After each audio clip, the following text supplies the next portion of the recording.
Welcome to Martechify, a community of marketing professionals interested in digital marketing, MarTech, and AI. I'm your host today, Ekaterina Konovalova, and I'm excited to welcome to this program Nadia Davis, who is a VP of Marketing at CaliberMind. Nadia, welcome. Katerina, thank you so much. I'm super happy to be here. First, I usually ask my experts to share a little bit more about their background and their career journey. Absolutely. Well, I don't know how far I go, but if we start with a long time ago and kind of high school aspirations, I thought I would end up in languages. I went and got my first bachelor's degree in English and Italian. I fell in love with Italian culture and I thought I would end up being a technical interpreter for the rest of my life. That was actually my first adult job. I was a technical interpreter at a Rockwell construction site where they were building a factory for wall insulation. So I was the technical interpreter who helped with all of the equipment installation. But what I didn't account for at the time when I was thinking that would be my entire career is that you actually have to move countries a lot if you want to stay in the translation linguistic services with the same employer. So I kind of changed my mind and pivoted towards what ended up being a joint marketing and sales role. And having tried sales and having stayed in sales for long enough, I realized that I really love and appreciate marketing so much more. But it gave me also, I guess, the insights into what the sales part of the business actually experiences day to day to actually grow some empathy for how hard it is to move the needle when it comes to the pressure and the revenue number and the time that's ticking day in and day out, because the quarter ends when the quarter ends and there's nothing you can do about it, right? But I kind of ended up in marketing and I tried all facets of marketing, from product marketing to brand marketing to I dabbled a little bit with graphic design. I enjoy graphic design, but I always had affinity for numbers. I mean, they always say that it's the same hemisphere of your brain that kind of controls languages, numbers, and musical instruments. I do dabble in piano, but kind of numbers is what drives me, and demand generation roles and revenue marketing roles. And as a kind of a necessary evil, some might say, or in my mind, it just comes with the territory type of thing. All of the data analytics and anything and everything that you need to understand to help tell the story of what you actually did, why it matters, and why your effort should be invested into, expanded, so that you can actually make a meaningful difference that others can understand, right? So telling stories with data is what I'm really passionate about. I know that in this day and age, we have more data than we know what to do with, and this actually the space that CaliberMind occupies. And I ended up being on the client side of CaliberMind. CaliberMind is a marketing analytics tool for those who don't know us. It was an interesting path how I ended up leading marketing for CaliberMind, because one of the biggest pain points for me personally was that Friday afternoon, right before the leadership meeting, when I would inevitably get a question of, hey, can you pull this report real quick? And by this report, it was a different report every time, depending on what the need was or what the question was or what the topic of the discussion was. So you could never predict what needed to be pulled, but it was extremely manual, because as any marketer being in revenue marketing, you have multiple systems, you have data that has to be massaged and modeled before you can do anything with it to really put it on a graph or a chart. And on a Friday night, I mean, I'm Eastern time zone, right? And my boss at the time was way to the left on the map. So it was still the full working day over there. And for me, it was the end of the day. I wanted to take my kids to a Mexican restaurant on Friday night, right? And I had this big report ask, the looming thing every Friday. So CaliberMind took that off my plate. And when the kind of the opportunity presented itself, hey, would you like to lead revenue marketing and marketing in general for CaliberMind? I said yes, and I never looked back. I love it. It's a great story. And also, I love that you got to experience the platform as a client, as well as now you know its strengths and you are able to grow it as a person who is leading marketing at CaliberMind. So I really wanted to talk to you because I know you've done a lot of research on SEO, GEO trends. So I know you prepared a graphic for us as we're embarking on 2026, and I'm interviewing different experts to look at the predictions and trends. Obviously, AI is a big buzzword these days. When we looked at the summary of our Martechify content, AI was mentioned over 800 times in our conversations in 2025, and I spoke with several experts already and asked them to tell me how the nature of search is changing. And not only you keep up with the industry due to the nature of your job and your inquisitive mind, but also you have some experience with the analytics through the platform. So can you share a little bit with us of the statistics and research that you've done for this conversation? Absolutely, absolutely. Well, I feel like just like fashion that comes back after so many years, we still get the bell-bottom jeans that were popular, then they go away, it's skinny jeans, and then now baggy jeans, and now the 2000s jeans are back, right? The same happens in the world of technology, but with a different flavor, I feel like.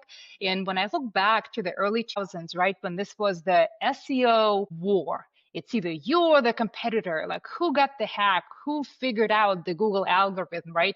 And I essentially grew up in GA, took all the certifications in Google Analytics, so GA4 was the time when I said, you know what, I think I'm going to stop and I'm not going to take this certification because this thing just keeps on changing. Whatever you get certified in, tomorrow it's different, right? But I do keep up with the trends, and I had fantastic guests on a virtual event that CaliberMind was running, Hitchhiker's Guide to Marketing Analytics. And Ren Fishkin, the founder of Moz, was on one of the episodes. And the term zero-click search is attributed, I mean, in my mind, he talks a lot about zero-click search. It's essentially the reality that we see today. And in the past, the thinking was that you have to monetize traffic. The more traffic you get to your site, the more the traditional serious decisions waterfall would work, and people would convert from top of funnel, to the final either demo form fill or whatever action you want them to take, right? So the more traffic you have, the economies of scale would translate into more customers. So we would pay for that traffic. We would, try to do backlink creation and backlink exercises. I remember back in the day, that was like someone's whole job to build backlinks, right? And now it's different. The traffic has fallen so much. The nature of AI search has grown so much, and it's not growing at the speed that it used to before. It's exponential. It's in dog years, right? So just, for the sake of this conversation, I'll share what we're seeing on the CaliberMind side, right? And this image right here shows you the increase in AI search traffic in just 12 months. So here we're seeing over 3, with ChatGPT, of course, owning the lion's share of that, right? And the question becomes, is the intent of this AI search the same as what Google used to own when people would go and look for your company, come to your site for one thing and then potentially linger, see other things and say, wow, I didn't even know this company did all these things. So maybe I should stay longer. Maybe I should ask a question and then they would convert, right? This nature is a little bit different. People enter this proverbial funnel at all different points. Some of this traffic that ask questions to ChatGPT doesn't even really have the buying intent. I mean, there's all these graphs and charts that keep coming up every month of like, this is the nature of AI traffic. This much is intent. This much is just general informational research, right? But what I know to be true, again, Ren Fishkin is one of those people who kind of brought this to the marketing community's attention. In a lot of cases, the results that people get when they ask the same question could be different based on the personal kind of history of what you were asking your LLM of choice, whether it's ChatGPT or Gemini. So, there are all of these growth hacks. Do this and, you will show up in AI more. There are certain things that for sure do work. I mean, we all have talked about structuring content in a very organized way, auditing your schema, making sure you look at all of the old pages and you get rid of them, not to confuse LLMs, right? Even though some of them were trained, or the data that they operate on comes from, 12 months ago or so. But there's the element of recency, the 3-month rule, make sure your content is recent, make sure you have a lot of backlinks. So we're back in the world of this domain authority and entity authority for the sources that mention you. But in a lot of cases, and people don't like saying this because I guess the mystery behind it all really gets people excited, gives you definitely the LinkedIn content to dwell on, right? But there's the probabilistic element to it, because at the end of the day, any machine learning algorithm does work off of probability. And one of those anecdotes that I came across is that A search was conducted with the same question by multiple people, and the results were compared based on, what other questions did these people ask in the past? So what was in the history of the model for their specific account? And the results were different. And it's not that these, brands followed all the same rules and they showed up every time. No, in a lot of cases, it's just the sheer volume of the mentions. And PR is back, digital PR is back, because that's one of those authoritative sources that LLMs look at. The Wikipedia is front and center. And let me tell you, if you want to go and create a page on Wikipedia, it's not that easy. It takes a little bit to create page in Wikipedia, but yes, it gets cited. All of the review sites, whether it's Trust Radius, whether it's G2, very important. TechCrunch is important. So there are certain rules of thumb, or big publications like Fortune magazine and New York Times are important. That all gives you this visibility. But I feel like we're back in this multi-channel game, where in the past it was like, we don't really care about all of these multiple channels. We're just going to pick one and really, really drive whatever revenue generation or demand generation initiatives that we have. And I feel like that trend has reversed. We're back in the, I guess, what marketing used to be known for, front and center, like working this omni-channel of multiple sub-channels, because people ultimately will get the result of their search, which is a combination of how you show up in all these different places. Has it become easier? No, it has become harder. You really have to think about your digital game, and you really have to think about keeping your house in order and keeping things structured and having a really nice main nav organization, because not only are you creating websites for people, but now you're creating them for robots, right? So that's where the robot.txt file and kind of instructions to AI in the metadata come into place. But I feel like, in a lot of cases, there's so much confusion around all of that, because everybody's got a hack. Everybody's got their 2 cents. Do this, and then, it's guaranteed.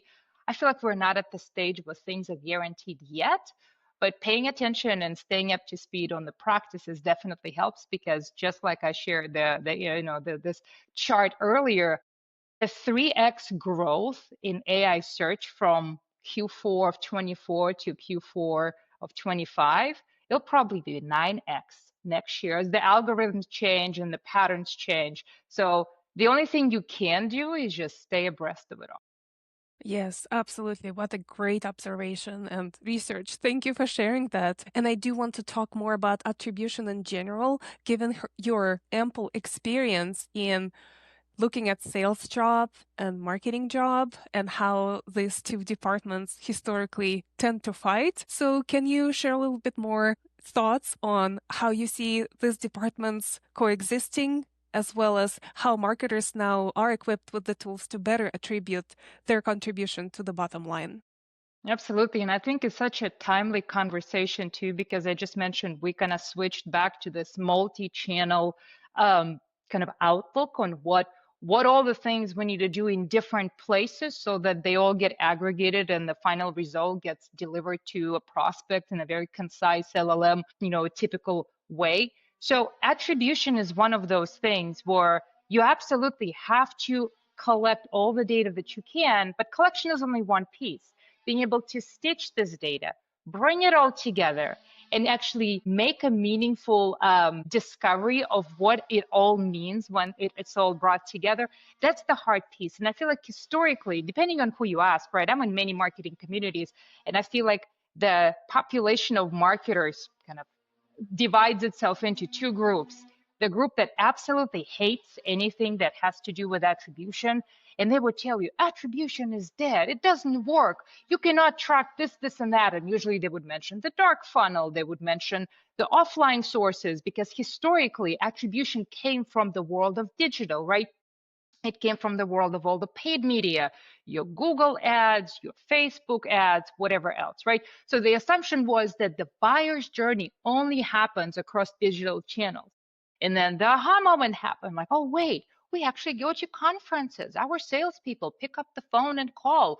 We talk to people in other places, billboards, anything that's in print, which is back, by the way. We cannot collect all of that. So attribution must be dead, because all of the digital places do not tell us the full story. Well, there's the other side of that. If you're in B2B, chances are Google Ads is not the source of truth for your business. Chances are you have your CRM where all of the marketing data flows in. Chances are you have 14 other platforms, like on average, we see 15 to 17 platforms within an average tech stack for a B2B marketer, for larger businesses and enterprises. So you're collecting a lot of data. And for you to say that I'm going to ignore it all because I'm just going to build brand because brand is the last mode. It's true. Brand is extremely important, especially right now in the age of AI, right? But for you to ignore that much data, to understand trends, to see what's happening, to collect the buyer's journey across sales and marketing, that's just not a good marketing practice, right? So that's kind of one piece. The other piece is that if you think about all of your stakeholders, you think about your finance people, you think about your investors and your board, you think about your sales, your CEO, those people speak in the currency of the hard dollar. Marketing, at the end of the day, we drive engagement. We influence perceptions. We try to influence behavior so people would come, they would click, they would engage, they would register, they would raise their hand and say, yes, I want to see your demo, right? So for us to translate, this is my linguistics side, right? For us to translate this engagement into revenue, you have to have a proxy. And what is that proxy? Attribution is one of those data models, and I'm not going to pretend that it's more than that. It's a data model. There are multiple models, just like there are multiple attribution types: first touch, last touch, U-shape, custom ones, Markov chains. There is marketing mix modeling. There is incrementality. There are many other models that you could use, which each answers a different question. So that's a model that serves as a proxy for you to answer the question of the business: what did marketing do and why is it meaningful, to the ultimate North Star, which is a revenue number. How else do you translate engagement to revenue? And people say, well, it's marketing mix modeling now, or it's incrementality. And I would say, well, marketing lives and dies by the quarter. Every quarter, you're expected to stand there and tell people what you did and why it matters and how it translates to revenue. Many other models that we have that are useful, extremely useful, those models need way more data, they need more time, and they do not really show you the buyer's journey, which is the way for you to get aligned with your sales part. Because the problem with attribution in the past was that it only focused on the marketing side of the buyer's journey. Clicked, landed on the site, consumed a page or two, converted to a demo form. And the salesperson's like, I talked to that person at 2 events and I called them and I sent them 3 emails. How is it that you're saying a click is worth $500 or whatever it is, right? And I totally see that side. It's just that poor execution of something that is really, really hard to do right, because it is a data science model. There is statistical kind of, nuance to it and doing it right. And if you're not collecting all of the data and stitching it right, whatever data you can collect, right there you have silos, right? So your output would not be accurate. So I think a lot of the marketing community got spoiled by the fact that the free attribution models were everywhere. Google had one, Facebook had one. Usually it's, first touch or last touch, or maybe there's time decay they would give you. But those platforms are just like the Eye of Mordor. They just see the world of their platform. So of course they will grade their own homework and they will tell you what this platform did. But are you spending just on that platform to do your marketing? No, you're doing many other things. So the question becomes, can you apply this concept of buyer's journey in a way that you can attribute touches to either pre-opportunity journey path or post-opportunity journey path, where you accelerate how people go through the sales part of the pipeline and convert. And usually the thing that really kind of tilts the skeptics over on this side of the fence is the notion that when you think about other data models that we use in business, financial forecasting is a data model. You tell your investors what you're forecasting for next quarter, right? Are you 100% accurate? You'll probably never be accurate. Hopefully you will overdo it, but sometimes you underdo it, and then you explain why that happened, right? If you think about Salesforce, when you open an opportunity, there's this column that says probability of that opportunity, converting to closed one, right? Salespeople can put any number in that probability when there could be 5%, could be 50%, like it's very discretionary, right? But we never question that. We just take it for granted. But somehow marketing is always on the receiving end, with attribution being the scapegoat of it all. When in reality, it answers one of many questions that the rest of the business asks to marketing. Marketing's job is to properly identify what question is being asked and what model you should use to answer that question. So if they're asking you, how do we broke into the new segment of the market? What can you tell?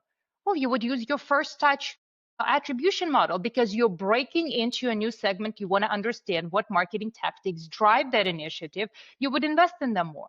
If they're asking you, what unique market segments show behavior that is different, and then therefore we have to create a different marketing mix for those segments. I had a segment like that. There was a U-shaped attribution. These people from a specific market segment would meet us at an event, and if we saw them coming to a webinar on demand, they would never show up in person, but on demand. So here's your touch with a live event, and then they would come to a webinar on demand. We knew that the BDR just had to call them and they would convert and turn into an opportunity, right? But you have to have the knowledge and kind of the analytical acumen, or have a vendor who can help you identify all those patterns for you to be successful with attribution. So again, the free stuff probably is directionally conditional, right? But if you're serious, that takes a little bit more than just, knowledge of the basics and counting touches and trying to do the average math exercise of what each touch was worth. Oh, I love it. Such a good, elaborate response.